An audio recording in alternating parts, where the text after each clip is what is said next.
Oh, hi. Kind of surprised me there.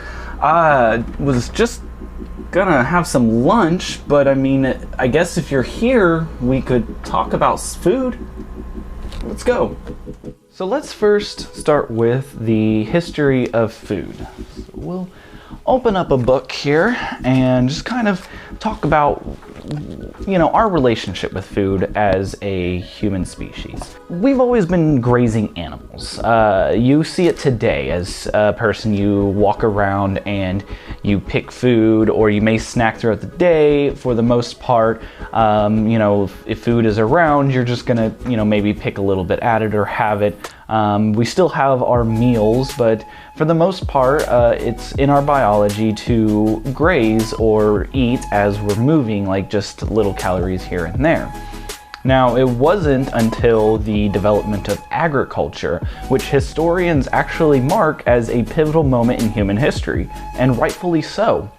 Because without the agriculture, we would still be nomadic. We started to build homes and communities around these sites of agriculture, near the crops or even surrounding the crops, having them in the middle, or whatever it may be. But it wasn't until we started learning how to grow and cultivate food is when we actually started to stay in one primary location. And so then architecture was built, and you could say that society was created by food, and not only just society, but also a lot of our culture. Many of our traditions have food involved into them. I mean, we just got through many of the December holidays. There are still holidays even through the rest of the winter months here in January.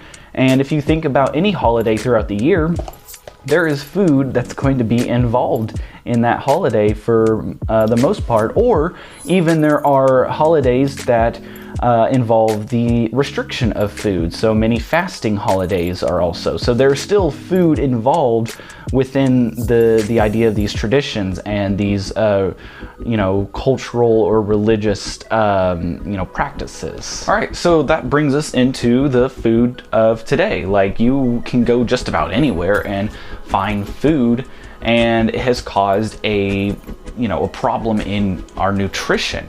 And it's not the fact that there's too much food. I mean, that is a problem as well, but it's also the way food is made.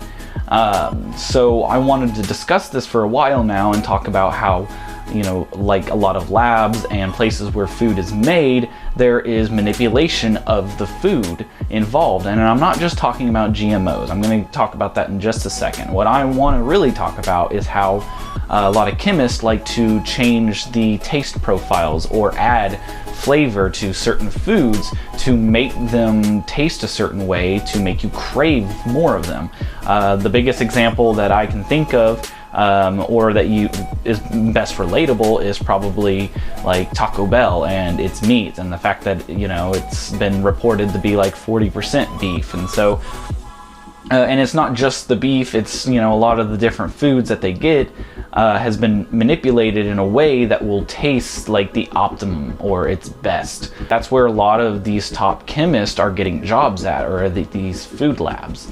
And a lot of people will talk about the GMO aspect, and the GMO aspect is kind of a back and forth, at least for me, because I understand that we don't know what the the long-term ramifications are of having our food manipulated, or with preservatives or anything like stuff, or added or genetically modified, which for genetically modified organism is what a GMO is. And that actually can range from anywhere of just creating a certain crop based on the its offspring, to getting in there and literally turning off certain proteins in the DNA so that certain things don't get expressed or certain things do get expressed. So like, I'm not sure if you've heard, but bananas, all the bananas that we have are actually a clone of all, one single banana. It's technically a genetically modified organism. Still my favorite fruit to eat, like day in and day out.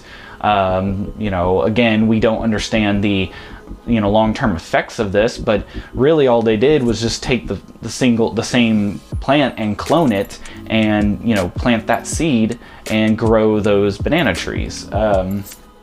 And then oranges, you may notice, are really huge. Of course, to us, this now seems like normal size, but these are actually really large when you compare it to an actual orange. Now, is this something that they've went in and expressed certain genes, or were they able to find one seed that grew large oranges and they are trying to only go for that offspring? It doesn't mean genetically modified is only a natural course. There is some chemistry and manipulation within that, and that is a debatable ethical question about food that I enjoy having and trying to figure out, because a lot of these larger foods, sometimes GMOs can be used to make these foods grow in areas where it wouldn't grow normally, or where it's harder to grow food. It would grow, and so it kind of gives it a leg up to help it grow in these tougher conditions. Those are going to be good, especially with a lot of stuff going on now in the world with climate change. So being able to kind of make sure we can still have food with the changing climate is something that's good. However, do we know what the long-term effects would be on our health? No. So that's why it's a very debatable subject. The part that I really get onto, and not to get too political, but when we discuss GMOs, it's the I guess copywriting or trademarking these genetically modified organisms, and so then you're giving all this control to a few number of people. So if you really get into it, we have like a few corporations that own a majority of our food, and I think that's something that's another ethical question, because should we have a few amount of people controlling the food for everybody, when I've already discussed food is extremely important and obviously we need it to live. But not to get too into the weeds on that, but that's where I feel like is the conversation to have. So I mentioned preservatives used as well, and that's also another conversation, because preservatives are good for making sure that food stays lasting longer. Again, what did that do to our health in the long run?